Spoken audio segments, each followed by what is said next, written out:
जय श्री राधे कृष्ण प्यारे मित्रों। वीडियो शुरू करने से पहले आइए प्रेम से प्रभु की प्रार्थना करें।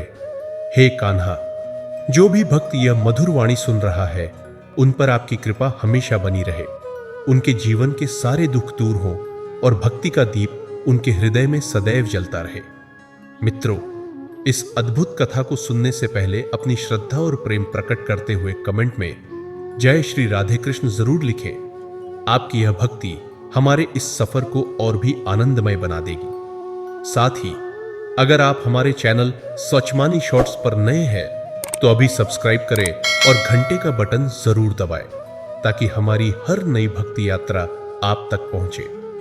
तो चलिए बिना किसी विलंब के इस दिव्य कथा की ओर बढ़ते हैं।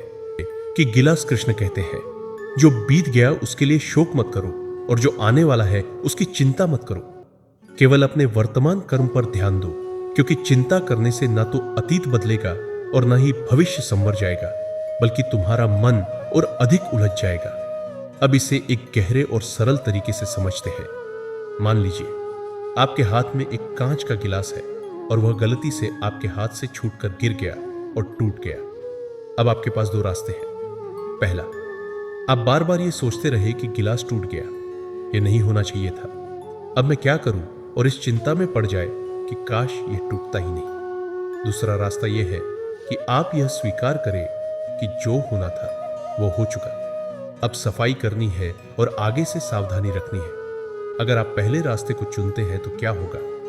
आपका मन पछतावे और चिंता में उलझ जाएगा। आप बार बार खुद को दोष देंगे, स्थिति को कोसे, लेकिन गिलास वापस नहीं जुड़ने वाला। इसके उलट अगर आप दूसरे रास्ते को अपनाते हैं तो आप स्थिति को समझकर आगे बढ़ेंगे और समाधान पर ध्यान देंगे। यही फर्क है चिंता करने और समाधान खोजने में। चिंता सिर्फ आपको उलझा जाएगी, जबकि समाधान आपको आगे बढ़ने की शक्ति देगा। अब इसे एक और उदाहरण से समझते हैं। एक बार एक यात्री जंगल में रास्ता भटक गया। उसके पास दो रास्ते थे।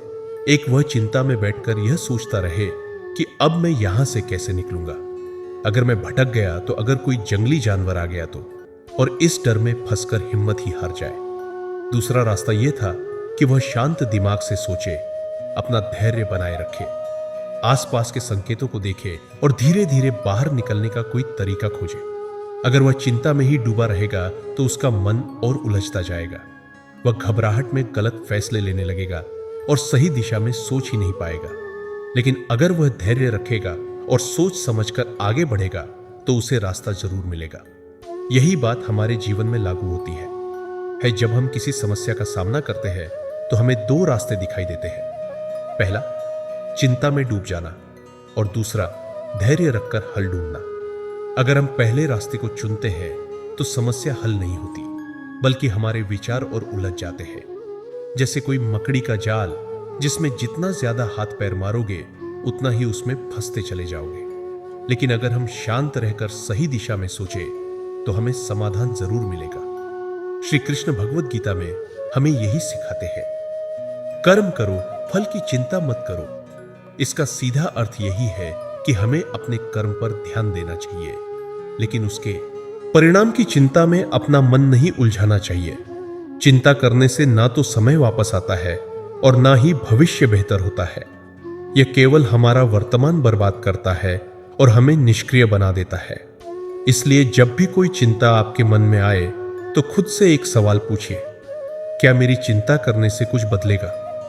अगर उत्तर नहीं है तो चिंता को छोड़कर समाधान की ओर बढ़ी।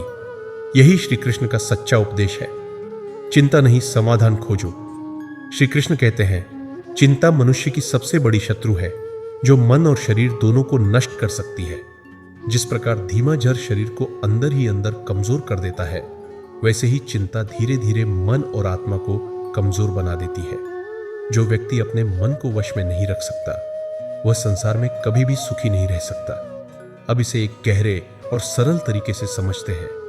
मान लीजिए एक व्यक्ति हर समय इस बात की चिंता करता रहता है कि अगर मेरी नौकरी चली गई तो क्या होगा, कंपोनेंट प्लेसमेंट, अगर मैं बीमार पड़ गया तो क्या होगा, कंपोनेंट प्लेसमेंट, अगर भविष्य में कुछ बुरा हो गया तो वह दिन रात इन्हीं चिंताओं में डूबा रहता और खुद को हर पल तनाव में रखता है।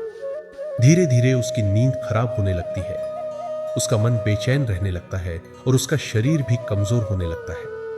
वह न ठीक से खा पाता है, न सुकून से जी पाता है। अब सोचिए, क्या उसकी चिंता ने भविष्य को बदल दिया? क्या इससे उसकी नौकरी सुरक्षित हो गई या उसकी सेहत बेहतर हो गई? नहीं, बल्कि उसकी चिंता ने उसे मानसिक और शारीरिक रूप से और भी ज्यादा कमजोर बना दिया।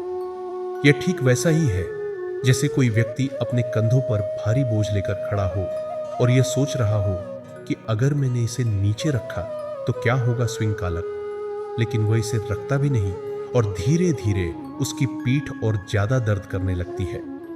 चिंता का असर सिर्फ मन पर ही नहीं बल्कि शरीर पर भी पड़ता है। जब कोई व्यक्ति अत्यधिक चिंता करता है तो उसके शरीर में तनाव के हार्मोन जैसे कोर्टिसोल बढ़ जाते हैं। इससे उसका दिल तेजी से धड़कने लगता है, ब्लड प्रेशर बढ़ जाता है और धीरे धीरे उसकी रोग प्रतिरोधक क्षमता कमजोर होने लगती है। इसीलिए जो लोग ज्यादा चिंता करते हैं वे अक्सर बीमार रहने लगते हैं। उन्हें सिर दर्द, घबराहट, अनिद्रा और डिप्रेशन जैसी समस्याएं होने लगती है। इसे एक और उदाहरण से समझते हैं।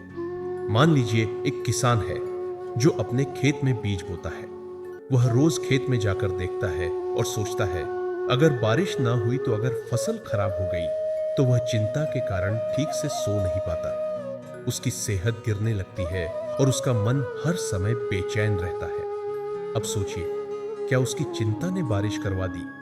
क्या उसकी चिंता ने फसल को बचा लिया? नहीं, बल्कि चिंता ने उसे मानसिक और शारीरिक रूप से और कमजोर कर दिया। श्री कृष्ण हमें सिखाते हैं कि हमें चिंता की बजाय कर्म पर ध्यान देना चाहिए। अगर किसान बीज बोने के बाद चिंता करने की बजाय खेत की देखभाल में ध्यान लगाए, मिट्टी को उपजाऊ बनाए, सही समय पर पानी दे तो उसकी फसल अच्छी होगी। उसी तरह अगर हम अपने भविष्य की चिंता करने की बजाय अपने वर्तमान कार्यों पर ध्यान दें तो हमारा भविष्य खुद ब खुदा से बचे। कैसे? श्री कृष्ण कहते हैं, मनुष्य अपने मन का स्वामी बने, उसका दास नहीं। जब भी मन में चिंता आए तो उसे खुद पर हावी ना होने दे। ध्यान और प्राणायाम जैसी विधियां अपनाए, अपने मन को शांत करे और जो भी समस्या हो उसका समाधान सोचे। अगर समाधान ना भी दिखे तो कम से कम यह समझे कि चिंता करने से कुछ नहीं बदलेगा बल्कि मेरा ही नुकसान होगा। चिंता एक ऐसा अंधकार है जिसमें हम जितना ज्यादा सोचते हैं उतना ही उलझते जाते हैं। लेकिन अगर हम श्री कृष्ण के बताए मार्ग पर चले और मन को शांत रखें तो न सिर्फ हमारा मन हल्का रहेगा बल्कि हमारा शरीर भी स्वस्थ रहेगा। इसीलिए चिंता नहीं, समाधान खोजो, मन को शांत रखो और जीवन को हल्केपन से जियो। यही श्री कृष्ण की सच्ची सीख है। श्री कृष्ण कहते हैं, जो हो रहा है वह अच्छे के लिए हो रहा है, इसलिए व्यर्थ चिंता मत करो। जीवन एक ऐसी किताब है जिसकी हर पंक्ति का अर्थ हमें तुरंत समझ नहीं आता, लेकिन जब हम पूरी कहानी पढ़ते हैं तब हमें एहसास होता है कि हर घटना हमें एक बड़े उद्देश्य की ओर ले जा रही थी। इसे एक अलग तरीके से समझते हैं। एक बार एक लड़का था जिसे पेंटिंग का बहुत शौक था, लेकिन उसके माता पिता चाहते थे कि वह इंजीनियर बने। उसने इंजीनियरिंग की पढ़ाई शुरू की, लेकिन उसके मन में हमेशा कला को लेकर एक बेचैनी बनी रही। वह सोचता था, मैं जो करना चाहता था वह क्यों नहीं कर पाया। लेकिन उसने अपनी पढ़ाई पूरी की और आगे बढ़ा। कुछ सालों बाद उसे एक ऐसी नौकरी मिली जिसमें इंजीनियरिंग और कला दोनों की जरूरत थी। उसे तब समझ आया कि अगर उसने केवल पेंटिंग पर ध्यान दिया होता तो शायद यह अवसर उसे कभी नहीं मिलता। हमारी जिंदगी में भी ऐसा ही होता है। जब कोई चीज हमारे मन के मुताबिक नहीं होती तो हम दुखी हो जाते हैं, लेकिन आगे चलकर वही। कई बार हमारे जीवन में ऐसी घटनाएं घटती हैं जो हमें उस समय बहुत बुरी लगती है। हम दुखी हो जाते हैं, हताश महसूस करते हैं और सोचते हैं कि काश ऐसा न हुआ होता। लेकिन कुछ समय बाद हमें एहसास होता है कि जो हुआ वह हमारे भले के लिए ही हुआ था। ठीक वैसे ही जैसे कोई व्यक्ति ट्रेन पकड़ने के लिए दौड़ रहा हो लेकिन ट्रेन छूट जाए। उस समय उसे बहुत गुस्सा और दुख होता है, लेकिन बाद में जब उसे पता चलता है कि वही ट्रेन दुर्घटनाग्रस्त हो गई थी, तब वह समझता है कि उसका ट्रेन छूटना उसके जीवन के लिए वरदान साबित हुआ। जो हो रहा है वह किसी कारण से हो रहा है। भगवान श्री कृष्ण हमें यही सिखाते हैं कि जीवन की हर घटना का अर्थ हमें तुरंत समझ नहीं आता, लेकिन अगर हम धैर्य रखें और ईश्वर पर विश्वास बनाए रखें तो समय के साथ हमें पता चल जाता है कि सब कुछ हमारे भले के लिए ही था। जब हम इस सोच को अपनाते हैं तो हमारे जीवन की चिंताएं कम हो जाती हैं और हम हर अनुभव को खुले दिल से स्वीकार करने लगते हैं। इसलिए जब भी कोई मुश्किल समय आए या कोई चीज हमारी इच्छा के अनुसार ना हो तो खुद से बस एक सवाल पूछें, क्या मुझे अभी इसका कारण समझ नहीं आ रहा, लेकिन क्या यह भविष्य में मेरे लिए अच्छा साबित हो सकता है? अगर जवाब हां है तो फिर चिंता करने की क्या जरूरत। श्री कृष्ण पर विश्वास रखिए और आगे बढ़िए। समाधान की ओर बढ़ो, व्यर्थ चिंता मत करो। मन में बेवजह के विचार पालने से बेहतर है कि हम समाधान की ओर कदम बढ़ाएं, क्योंकि व्यर्थ सोचने से रास्ते नहीं बनते बल्कि हमें और उलझन में डाल देते हैं। भविष्य की अनिश्चितताओं में उलझे रहने से हम अपने वर्तमान के सुखों का आनंद नहीं ले पाते। इसलिए जो सामने है उसी को संवारना जरूरी है।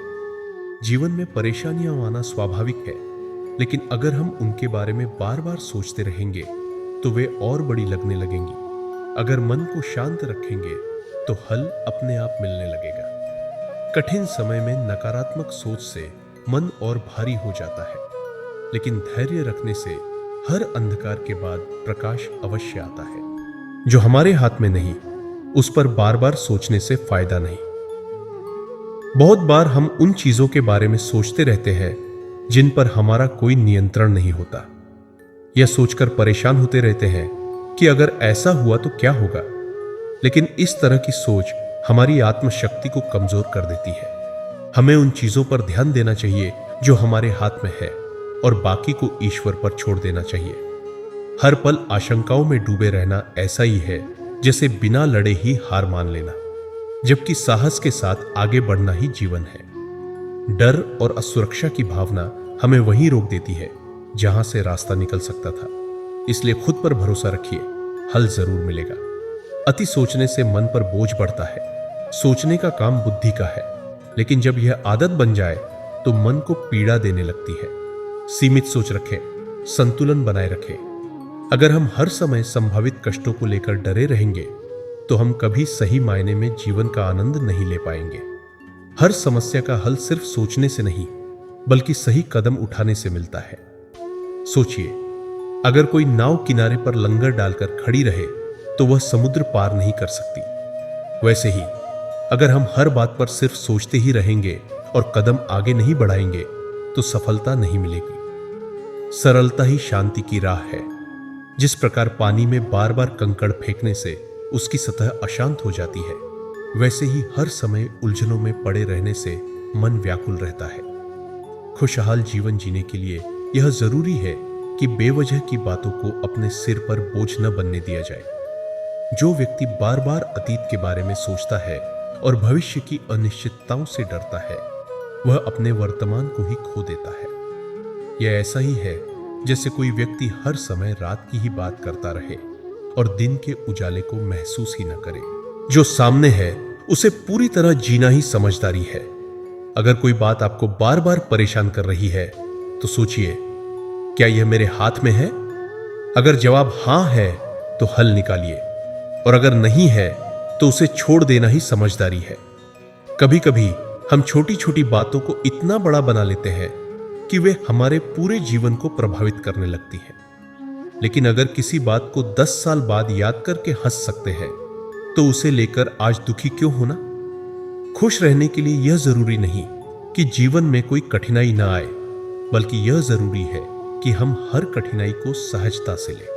जैसे तेज हवा में भी मजबूत पेड़ झुक जाते हैं लेकिन टूटते नहीं, वैसे ही हमें भी परिस्थितियों के साथ खुद को ढालना आना चाहिए। हर परिस्थिति में आगे बढ़ना ही सही रास्ता है। अगर हम हर चीज को लेकर गंभीर बने रहेंगे तो यह ऐसा ही होगा जैसे कोई समुद्र की लहरों को पकड़ने की कोशिश करे। कुछ चीजें बस बह जाने के लिए होती है, उन्हें पकड़े रहने से केवल मन भारी होता है। हम जितना ज्यादा बीते हुए पलों को याद करते हैं उतना ही वर्तमान को जीने का मौका खो देते हैं। अगर हमेशा पीछे मुड़कर देखेंगे तो आगे बढ़ने का रास्ता कभी साफ नहीं होगा। सच्चा सुख छोटे पलों में छिपा होता है। हम अक्सर सोचते हैं कि जब सब कुछ ठीक हो जाएगा तब खुश रहेंगे, लेकिन यह सोच ही हमें कभी खुश नहीं होने देती। जीवन में हमेशा कुछ न कुछ अधूरा रहेगा, इसलिए खुश रहना किसी परिस्थिति पर नहीं बल्कि हमारी सोच पर निर्भर करता है। अगर कोई तकलीफ आपको सोने नहीं दे रही तो सोचिए, क्या यह तकलीफ 5 साल बाद भी उतनी ही बड़ी लगेगी? अगर नहीं तो उसे आज ही हल्का कर दीजिए। कभी कभी सबसे बड़ी उलझन यह नहीं होती कि रास्ता मुश्किल है, बल्कि यह होती है कि हम खुद को उस रास्ते के लायक मान ही नहीं पाते।